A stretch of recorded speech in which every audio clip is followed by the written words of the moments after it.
জিন্দা করব, সেই সুন্নতকে দুনিয়ার বুকে বাস্তবায়ন করব, তাহলে একমাত্র রাসূল প্রেমিক, রাসূলের প্রকৃত আশিক হিসাবে আমরা পরিচিতি লাভ করব।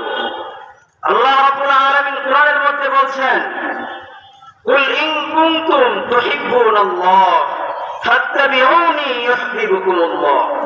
হে দুনিয়ার মানুষ, তোমরা যদি আমি আল্লাহকে মহব্বত করতে চাও, তোমরা যদি আমি আল্লাহর ভালোবাসা পেতে চাও, কুল ইন কুনতুম তুহিব্বুনাল্লাহ ফাত্তাবিউনি, তাহলে তোমরা আমাকে, আমি রাসূলকে অনুসরণ করো, তাহলেই তোমরা কেবলমাত্র আল্লাহ তাআলার প্রকৃত ভালোবাসা অর্জন করতে পারবে। সম্মানিত হাজিরিন, তাই রাসূলের ভালোবাসা, রাসূলের প্রেম, মহব্বত আমাদের অন্তরের মধ্যে স্থান দিতে হবে, অন্তরের ভিতরে জায়গা করে নিতে হবে, তাহলে আমরা প্রকৃত আশিকে রাসূল হব। আল্লাহ রাসূল সাল্লাল্লাহু আলাইহি ওয়াসাল্লাম দুনিয়াতে যেরকম ওহীর বার্তা নিয়ে এসেছেন, মানুষকে দ্বীনের প্রতি দাওয়াত দিয়েছেন, ঠিক তদ্রূপ আল্লাহর নবী মানুষকে গুনাহ থেকে বারণ করেছেন। তারই ধারাবাহিকতায় আপনাদের সামনে আজকে 6টি গুনার কথা আমি বলবো। এই 6টি গুনাহ যদি আমরা তরক করতে পারি, আমরা যদি এই 6টি গুনাহ থেকে বেঁচে থাকতে পারি, তাহলে আশা করা যায় যে আমরা রাসূলের প্রকৃত আশিক হব। আল্লাহর রাসূলের সুন্নতকে জিন্দা করার জন্য আমরা প্রমাণ বহন করব। আল্লাহর রাসূল আমাদের মধ্যে এখনো জীবিত আছেন, এটার প্রমাণ বহন হবে। সেই 6টি গুনাহের মধ্যে 1 নাম্বার গুনাহ হলো আমাদেরকে হারাম রিজিক বর্জন করতে হবে, হারাম থেকে বেঁচে থাকতে হবে। হারাম যদি আমরা ছাড়তে না পারি, তাহলে আমরা দুনিয়াতে যত ভালো কাজই করি না কেন, যত নেক আমল করি না কেন, কোনো ভালো কাজ, কোনো নেক আমল আল্লাহ তাআলার দরবারে কবুল হবে না। হাদিসের মধ্যে আছে, যেই শরীর হারাম গাঁজা দ্বারা, হারাম খাদ্য দ্বারা তৈরি হবে, ওই শরীরের মধ্যে কখনোই হালালের, কখনোই ইবাদতের মজা আসবে না। ইবাদতের মজা আসার জন্য শরীরকে হারাম থেকে মুক্ত রাখতে হবে। আল্লাহ রাব্বুল আলামিন কোরআনের মধ্যে ইরশাদ করেন, ইয়া আইয়ুহার রাসূলু কুলু মিনাত তাইয়্যিবাতি ওয়া'মালু সালিহান। ইয়া আইয়ুহার রাসূলু কুলু মিনাত তাইয়্যিবাতি ওয়া'মালু সালিহান। হে আমার রাসূলগণ, তোমরা কুলু মিনাত তাইয়্যিবাত, হালাল খাদ্য গ্রহণ করো, এবং ওয়া'মালু সালিহা, নেক আমল করো। নেক আমল আল্লাহ তাআলার দরবারে কবুল হওয়ার জন্য, নেক আমল আল্লাহ তাআলার দরবারে গ্রহণযোগ্য হওয়ার জন্য সর্বপ্রথম যে জিনিসটা লাগবে সেটা হলো হালাল রিজিক ভক্ষণ করতে হবে। হালাল রিজিক আমাদেরকে খাইতে হবে। যদি আমরা হারাম খাই, তাহলে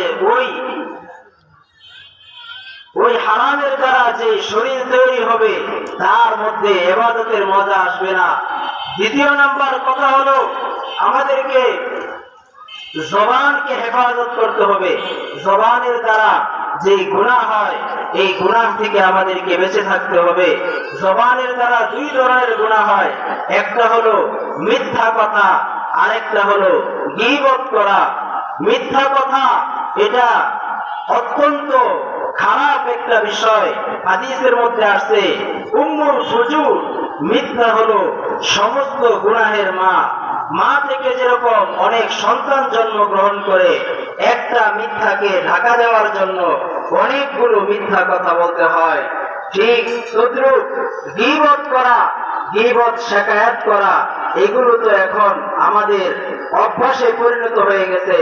এজন্য মেরে ভাই, দোস্ত, বুজুর্গ, আমরা গীবত এবং মিথ্যা এই 2টা থেকে বিরত থাকবো। দ্বিতীয় নম্বর যে গুনাহ, সেটা হলো জবানের গুনাহ। আল্লাহ তাআলা জবানকে পবিত্র বানাইছেন, কিন্তু এই জবানের দ্বারা যদি আমি মিথ্যা বলি, গীবত করি, শিকায়াত করি, আল্লাহ রাব্বুল আলামিন কোরআনের মধ্যে বলছেন যদি কেউ গীবত করে তাহলে সে যেন তার মৃত ভাইয়ের গোশত ভক্ষণ করলো। তাহলে গীবত কত বড় গুনাহ!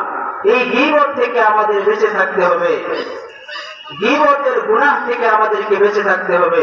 বর্তমানে দেখা যায় চাষগুলোতে বসলে মানুষ গীবত ছাড়া একজন আরেকজনের সমালোচনা করা ছাড়া আর কিছুই বোঝে না। গীবত কাকে বলে? গীবত বলা হয় কারো ভিতরে একটা দোষ, অন্যায়, সেই দোষটা অন্য কারো সাথে আলোচনা করা, এটাকেই গীবত বলা হয়। সেই দোষটা যদি তার ভিতরে থাকে তাহলে তো সেটা গীবত, আর যদি না থাকে তাহলে তো সেটা তুহমত লাগানো হবে। কাজেই সম্মানিত হাজির, আমরা গীবতের গুনাহ থেকে বেঁচে থাকার চেষ্টা করব। আল্লাহ তাআলা আমাদেরকে তৌফিক দান করেন। 3 নম্বরে যেই গুনাহ থেকে আমরা বিরত থাকবো সেটা হলো নিজেকে সবসময় ছোট মনে করা। নিজেকে বড় মনে করা যাবে না। নিজেকে বড় মনে করা এটাও এক ধরনের গুনাহ। নিজেকে সবসময় ছোট মনে করা, কারণ নিজেকে যে ব্যক্তি বড় মনে করে সে কবিরা গুনাহ করে। অহংকার, এটাকে বলা হয় অহংকার, আর অহংকারের কোন স্থান নেই। অহংকার অত্যন্ত খারাপ। হাদিসের মধ্যে আছে আল কিবরিয়াউ রিদাই ওয়াল আযমাতু ইজারি ফামান নাযা আন্নী ওয়াহিদাম মিনহুমা আলকাইতুহু ফিন নার। অহংকার করা এটা হলো আমার ভূষণ। আল্লাহ বলেন অহংকার করা, বড়ত্ব প্রকাশ করে, এটা আমার ভূষণ। কাজেই যে ব্যক্তি অহংকার করবে, আমার এই অহংকারের চাদরের মধ্যে টানাটানি করবে, আমি তাকে জাহান্নামে নিক্ষেপ করব। এটা হলো 3 নম্বর গুনাহ। 4 নম্বর হলো গায়রে মাহরাম, নারী ও পুরুষের মিলামেশা থেকে আমাদেরকে বিরত থাকতে হবে। হযরত রাসূল আকরাম সাল্লাল্লাহু আলাইহি ওয়াসাল্লাম হযরত আলীকে লক্ষ্য করে বলছেন, ইয়া আলী লা তুতিআই নাজরাতান নাজরাতা ফাইন্না লাকাল উলা ওয়া লাইসাত লাকাল আখিরা। তুমি প্রথম যে দৃষ্টি তোমার পড়বে ওই দৃষ্টি তোমাকে ক্ষমা করা হবে, কিন্তু তুমি দ্বিতীয়বার কোনো নারীর দিকে যদি চোখ তুলে তাকাও তাহলে সেটাকে তোমাকে ক্ষমা করা হবে না। এজন্য আমাদেরকে এই গায়রে মাহরাম নারী পুরুষের মিলামেশা থেকে বেঁচে থাকতে হবে। এর গুরুত্ব যেরকম বেশি, আল্লাহ তাআলা এর সওয়াব অনেক বেশি রাখছেন। হাদিসের মধ্যে আসছে মাই ইয়াতমাল্লি মা বাইনা লাহইয়াইনি ওয়া মা বাইনা রিজলাইহি আকমাল লাহুল জান্নাহ। যে ব্যক্তি তার লজ্জাস্থানকে হেফাজত করবে, যৌনাঙ্গকে হেফাজত করবে, আল্লাহ তাআলা রাসূল আকরাম সাল্লাল্লাহু আলাইহি ওয়াসাল্লাম বলেন আমি তার জান্নাতের জন্য জিম্মাদার হয়ে গেলাম। এটা হলো 4 নম্বর গুনাহ। 5 নম্বর হলো মানুষের প্রতি জুলুম করা, মানুষের জান মাল আত্মসাৎ করা, এগুলো অনেক বড় গুনাহ। এই সমস্ত গুনাহ থেকে আমরা বেঁচে থাকার চেষ্টা করব। মানুষের হক নষ্ট করব না। হক নষ্ট করা অত্যন্ত বড় গুনাহ। ব্যক্তি যতক্ষণ পর্যন্ত আমাকে মাফ না করবে ততক্ষণ পর্যন্ত আল্লাহ তাআলা আমাকে মাফ করবে না। কাজেই মানুষের হক নষ্ট করা এটা জুলুম। মানুষের ক্ষেতের আইল কাটা এগুলো জুলুম, এগুলো অত্যাচার। এই সমস্ত গুনাহ থেকে আমরা বেঁচে থাকার চেষ্টা করব। আল্লাহ তাআলা আমাদেরকে তৌফিক দান করেন।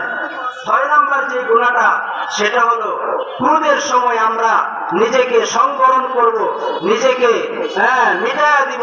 যখন রাগ হয় তখন মানুষ অনেক কিছু করে ফেলে। রাগের সময় মানুষ স্ত্রীকে তালাক দিয়ে ফেলে। রাগের সময় মানুষ হাতের দ্বারা অন্যায় করে। এই সমস্ত অন্যায় থেকে আমাদেরকে বিরত থাকতে হবে। আমরা যদি এই 6টা হারাম গুনাহ থেকে আমরা বেঁচে থাকতে পারি, আল্লাহ তাআলা আমাদেরকে অনেক গুনাহ থেকে বেঁচে থাকার তৌফিক দান করবেন। এই বলেই আমি আমার সংক্ষিপ্ত কথা এখানেই শেষ করছি। ওয়া আখিরু দাওয়ানা আলহামদুলিল্লাহি রাব্বিল আলামিন।